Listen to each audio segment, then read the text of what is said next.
జనం టీవీ తెలుగులో మీ వ్యాపార ప్రకటనల కోసం ఈ కింది నెంబర్కు కాల్ చేయండి. ఇది కాంగ్రెస్ పార్టీ మేనిఫెస్టో అధ్యక్ష. ఈ మేనిఫెస్టోలో page number 28 item number 14 TSRTC సిబ్బంది సంక్షేమం. ఆర్టీసీ కార్మికులను ప్రభుత్వ విలీన ప్రక్రియ పూర్తి చేసి 2 పీఆర్సీల బకాయిలను వెంటనే చెల్లిస్తాం. వెంటనే అంటే 8 నెలలు సమయం సరిపోదా అధ్యక్ష? నంబర్ 1. నంబర్ 2, వచ్చే పీఆర్సీ పరిధిలోకి టీఎస్ఆర్టీసీ కార్మికులను చేరుస్తాం. నంబర్ 3, రాష్ట్ర ప్రభుత్వ ఉద్యోగులతో సమానంగా అన్ని వసతులు సదుపాయాలు కల్పిస్తాం. నంబర్ 4, ఆర్టీసీ బస్సులను ఆధునీకరించి విస్తరిస్తాం. అధునాతనమైన సౌకర్యాలతో కొత్త సర్వీసులను ప్రారంభిస్తాం. Number 6 and last, RTC union పునరుద్ధరణకు అనుమతి ఇస్తాం. అయితే వారితో నా సూటి ప్రశ్నలు, నేను మంత్రి గారిని విషయాల్లోకి పోకుండా సూటిగా ప్రశ్నించదలుచుకున్నాను. మొదటి ప్రశ్న, గౌరవ మంత్రి గారు ఎప్పటిలోగా ఈ అపాయింటెడ్ డేట్ను ప్రకటిస్తారు? ఏ రోజు నుంచి ఆర్టీసీ ఉద్యోగులను ప్రభుత్వ ఉద్యోగులుగా గుర్తిస్తారు? పరిశీలనలో ఉంది, చూస్తాం చేస్తామని కాలయాపన చేయడం కాదు. ఒక ఖచ్చితమైన తేదీని ఈ సభ ద్వారా ఆర్టీసీ కార్మికులకు చెప్పాలని మీ ద్వారా గౌరవ మంత్రి గారిని కోరుతా ఉన్నా. క్వశ్చన్ నంబర్ 2, యూనియన్ పునరుద్ధరణ చేస్తామని మీరు హామీ ఇచ్చారు. ఆ యూనియన్ పునరుద్ధరణ ఎప్పటిలోగా చేస్తారు? ఈ మధ్య మాకున్న సమాచారం ఏంటంటే ప్రభుత్వం నుంచి యూనియన్ పునరుద్ధరించేది లేదు అని మీరు ఉత్తర్వులు ఇచ్చినట్టుగా మా దృష్టికి వచ్చింది. మీరు ఉత్తర్వులు ఇచ్చారా లేదా? ఇవ్వకపోతే ఎప్పటిలోగా యూనియన్ పునరుద్ధరిస్తారు? క్వశ్చన్ నంబర్ 3, ఆర్టీసీలో చనిపోయిన కార్మికులకు గతంలో మా బీఆర్ఎస్ ప్రభుత్వం ఉన్నప్పుడు చనిపోయిన పిల్లలకు వెంటనే పర్మనెంట్ ఉద్యోగం మేము ఇచ్చేవాళ్ళం. కానీ మీ ప్రభుత్వం వచ్చిన తర్వాత ఆ పర్మనెంట్ ఉద్యోగం అనే నిబంధన తీసేసి బ్రెడ్ విన్నర్ స్కీమ్ అనే స్కీమ్ పెట్టి కన్సాలిడేటెడ్ పే కేవలం 15,000 రూపాయల జీతం ఇచ్చి 3 ఏళ్ళు మీరు 15,000 జీతానికి పనిచేస్తే అప్పుడు పర్మనెంట్ చేస్తామని చెప్పి ఇలా చనిపోయిన కార్మికులకు మీ ప్రభుత్వం అన్యాయం చేసిన మాట వాస్తవమా? ఇది ఎందుకు తెచ్చారు? గత ప్రభుత్వం లాగా చనిపోయిన కార్మికుల పిల్లలకు వెంటనే రెగ్యులర్ ఉద్యోగం ఇవ్వాలని అడుగుతా ఉన్నాను. నంబర్ 3. క్వశ్చన్ నంబర్ 4, గౌరవ ముఖ్యమంత్రి గారు, మంత్రి గారు నెక్లెస్ రోడ్లో ఆర్టీసీ కొత్త బస్సులు, మా ప్రభుత్వం ఆర్డర్ ఇచ్చిన బస్సులు వస్తే జెండా ఊపినరు, చాలా సంతోషం. Government is a continuous process. అయితే ఆ జెండా ఊపిన సందర్భంగా కార్మికులకు ఒక 300 కోట్ల చెక్కు చూపించారు ముఖ్యమంత్రి గారు. ఇగో మీ కార్మికులకు పీఆర్సీ బకాయిల 300 కోట్ల చెక్కు విడుదల చేస్తున్నా అని ముఖ్యమంత్రి గారు బకాయిలు ఇస్తున్నామని చెక్కు చూపించారు. పాపం మా మంత్రి గారు, ముఖ్యమంత్రి గారు వెళ్ళిపోయినాక కొన్ని డమ్మీ చెక్కులు, ఆ పెద్ద చెక్కులు కూడా కార్మికులకు ఇచ్చి ఫోటోలు కూడా దిగారు. ఇది ఏ రోజు ఇచ్చిందంటే ఫిబ్రవరి 10, 2024. ఇవాళ మనం ఉన్నాం జూలై నెలలో ఉన్నాం. ఇప్పుడు దాదాపు 5 నెలలైనా నెక్లెస్ రోడ్ నుంచి ఆ చెక్కు బస్ భవన్కు చేరలే. ఇంకా అది ఎప్పుడు చేరుతుంది, ఎప్పుడు ఇస్తారో దయచేసి చెప్పాలని కోరుతా ఉన్నా. క్వశ్చన్ నంబర్ 5, మహాలక్ష్మి పథకం పెట్టారు, సంతోషం, వి అప్రిషియేట్. అయితే ఆ పథకానికి నెల బిల్లులు విడుదల చేయడం మాట వాస్తవమా? మహాలక్ష్మి పథకం కింద రాష్ట్ర ప్రభుత్వం ఆర్టీసీకి ఇవ్వాల్సిన నిధులు ఎన్ని, ఇప్పటి వరకు ఇచ్చిన ఎన్ని, ఇవ్వకపోవడం వల్ల కార్మికుల యొక్క పిఎఫ్ మరియు సిసిఎస్ డబ్బులు మళ్లించి కార్మికులకు జీతాలు ఇచ్చిన మాట వాస్తవమా? ఆ నిధులు ఎప్పటిలోగా ఇస్తారో సూటిగా చెప్పాలి. అదేవిధంగా అధ్యక్ష, ఎందుకంటే ఇవన్నీ అధ్యక్ష గతంలో, ఇవాళ మేము మా ప్రభుత్వం ఉన్నప్పుడు ఆర్టీసీ కార్మికులకు, ప్రభుత్వ ఉద్యోగులకు 43% ఫిట్మెంట్ ఇస్తే ఆర్టీసీ కార్మికులకు 44% ఫిట్మెంట్ ఇచ్చాం. గత తెలుగుదేశం ప్రభుత్వంలో కార్మికులకు కేవలం బడ్జెట్లో 100 కోట్లు పెట్టారు. కాంగ్రెస్ ప్రభుత్వం 200 కోట్లు పెట్టింది.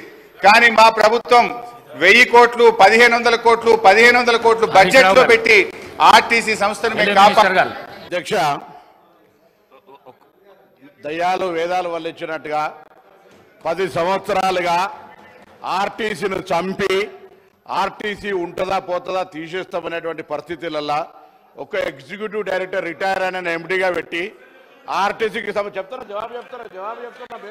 మీరు జవాబు చెప్తా ఉన్నా. ఇలా 10 సంవత్సరాలుగా ఎప్పుడైతే మనం కమిటీ కాలేమో ఒక కమిటీ వేసి 10 సంవత్సరాలుగా చేయనటువంటి వీళ్ళు ఎలక్షన్ల ముందట ఎటువంటి సంప్రదింపులు లేకుండా ఏమి చర్చలు లేకుండా కనీసం ఆర్టీసీ యాజమాన్యంతో కూడా మాట్లాడకుండా అదరపాదర తీసుకొచ్చి మళ్ళీ దానికి రాజకీయ రంగం పులవడానికి కార్మికులను రెచ్చగొట్టి గవర్నర్ అనుమతిస్తలేని గవర్నర్ దగ్గర ఇంటికి పోయి ప్రొటెస్ట్ చేయించేటువంటి రాజనీతి చేసిన వీళ్ళు ఇలా మాట్లాడుతుంది అధ్యక్ష.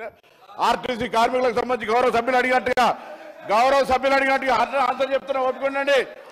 అదేవిధంగా ఈరోజు తప్పకుండా సార్ అసలు వీళ్ళు కార్మిక సంస్థలు రద్దు చేసి ఇలా యూనియన్లకు సంబంధించినటువంటి వీళ్ళు మాట్లాడుతూ ఉన్నారు. ఇలా పునరుద్ధరణ గురించి వాళ్ళకి ఏమవుతుంది, ఎవరు రద్దు చేసినారు, ఎందుకు రద్దు చేసినారో ముందు మీరు ఆ కార్మికులకు క్షమాపణ చెప్పి ముందు అడగండి ఒక్కసారి. మీరు యూనియన్లు రద్దు చేసి మీరు ఆర్టీసీ గౌరవ అధ్యక్షులు మీరు మీ కుటుంబ సభ్యులు ఉండి వాళ్ళు అన్నమో రామచంద్ర అంటుంటే కూడా చచ్చిపోతే కూడా 50 రోజులు సమ్మె చేస్తే పట్టించుకొని మీరు ఒక్క బస్సు కొనే అధ్యక్ష 10 సంవత్సరాలుగా గౌరవ ముఖ్యమంత్రి గారు మా ప్రభుత్వం వచ్చిన తర్వాత బరాబరుగా ప్రభుత్వం బస్సులు కొన్నది. అంతేకాదు 2013 నుంచి పెండింగ్ లో ఉన్నటువంటి 280 కోట్ల బకాయిలను మేము బాండ్ రూపంలో ఉంటే ఇచ్చినాం. 80 కోట్లు పేమెంట్ అయింది. ఆన్లైన్ లో యాజమాన్యం ఇతర అవసరాల గురించి కలుపుతా ఉంది. ఇంకొక మాట అడిగినారు అధ్యక్ష, మేము ఎన్నడూ మా ప్రభుత్వం వచ్చిన తర్వాత కార్మికులకు సంబంధించిన PF కావచ్చు, కోఆపరేటివ్ చేస్తే ₹1 ముట్టలే.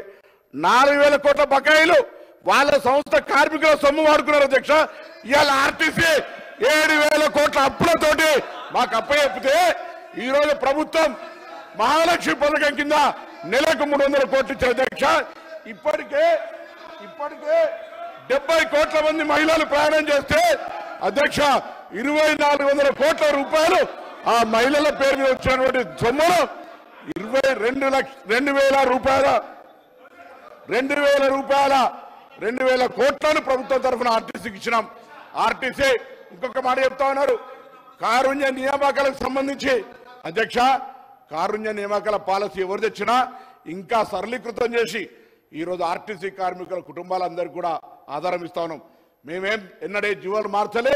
తప్పకుండా ఆర్టీసీ కార్మికుల కుటుంబాల నుంచి చనిపోయిన వాళ్ళతో పాటుగా ఆరోగ్యం బాగలేనటువంటి వాళ్ళకు కూడా వాళ్ళ పిల్లలకు ఉద్యోగాలనే పాలసీ తీసుకొచ్చాం అధ్యక్ష. ఆర్టీసీ తార్నాక హాస్పిటల్ని కూడా ఇవ్వాలనే మొన్ననే MRIతో పాటుగా సిటీ స్కాన్ తీసుకొచ్చి క్యాత్ ల్యాబ్ దాకా అభివృద్ధి చేసి ఆర్టీసీ కార్మికులతో పాటుగా అనేకం తీసుకుపోయే ప్రయత్నం చేస్తాను అధ్యక్ష.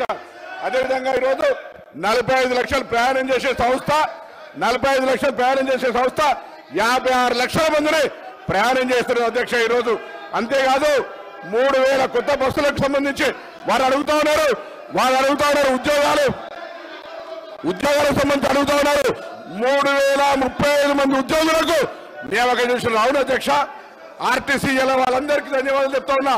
నా సంస్థలో ఉన్నటువంటి ఆర్టీసీ డ్రైవర్లు కండక్టర్లందరికీ సభా వేదిక ద్వారా మా ప్రభుత్వం తరఫున అభినందనలు తెలియజేస్తున్నాం అధ్యక్ష. అవును ఓవర్లోడ్ అవుతుంది, కానీ ఓవర్లోడ్ చేస్తే కూడా ఇలా పని భారం పెరిగిన మాట వాస్తవం, కానీ వాళ్ళందరికీ డబల్ పేమెంట్ ఇస్తాను అధ్యక్ష. 8 గంటల తర్వాత పనిచేసే వాళ్లకు వాళ్ళ శ్రమతో ఇప్పుడు చేయొద్దని మీ దగ్గర బస్సులు ఎక్కడోడు లేడు, మా దగ్గర 100% ఇలా 95% యాక్టివిటీస్ ఉంది అధ్యక్ష. నష్టాల నుంచి తీసుకొని ఇలా లాభాల బాటల ఈ 3 నెలలకు తీసుకుంటే ఆపరేషన్ లాస్ నుంచి ఓవర్కమ్ అయి బయటకు పోతాను. ఆర్టీసీ ఉంటుందో ఉండనేటువంటి పరిస్థితుల్లో నేను చెప్పిన అధ్యక్ష. ఒక ఎగ్జిక్యూటివ్ డైరెక్టర్ ఈ సందర్భంలో చెప్పాల వాళ్ళ బంధు ఎగ్జిక్యూటివ్ రిటైర్డ్ డైరెక్టర్ MDగా పెట్టి సంస్థ నడిపిన అధ్యక్ష. 50 రోజులు సమ్మె చేస్తే పట్టించుకోలేదు అధ్యక్ష. వీళ్ళు ఎలా కమిటీ కాకపోవడంతో ఒక కమిటీ వేసి ఇక దోపిడీ ఎలక్షన్లు అమ్ముకుంటే 50,000 ఆర్టీసీ కుటుంబాలు వ్యతిరేకిస్తున్నాయి, మనం గెలవలేం కావచ్చు అనేటువంటి ఆలోచనతోటి ఆర్టీసీ కార్మికులకు ఒక ఈ భూతత్వం రేటు చూపెట్టారు అధ్యక్ష. అయినా వాళ్ళు ఇవాళ ఈ ప్రభుత్వాన్ని ఆశీర్వదించారు కాబట్టి మీరు పెండింగ్ లో ఉన్నటువంటి 2017 నుంచి 21 PRC ఇచ్చిన 21%, వాటితో పాటుగా 2013 నుంచి ఉన్నటువంటి బకాయిలు ఎవరిచ్చారు అధ్యక్ష? బకాయిలు 280 కోట్లు శాంక్షన్ చేసాం. అవును, పంపిణీలో జాప్యం జరుగుతుండొచ్చు. తప్పకుండా ఈ వేదిక ద్వారా ఈ సభ ద్వారా ఇప్పటికే ప్రభుత్వం 80 కోట్లు ఇచ్చింది, మిగతా కూడా ఇస్తామనే మాట మనం చేస్తా ఉన్నా.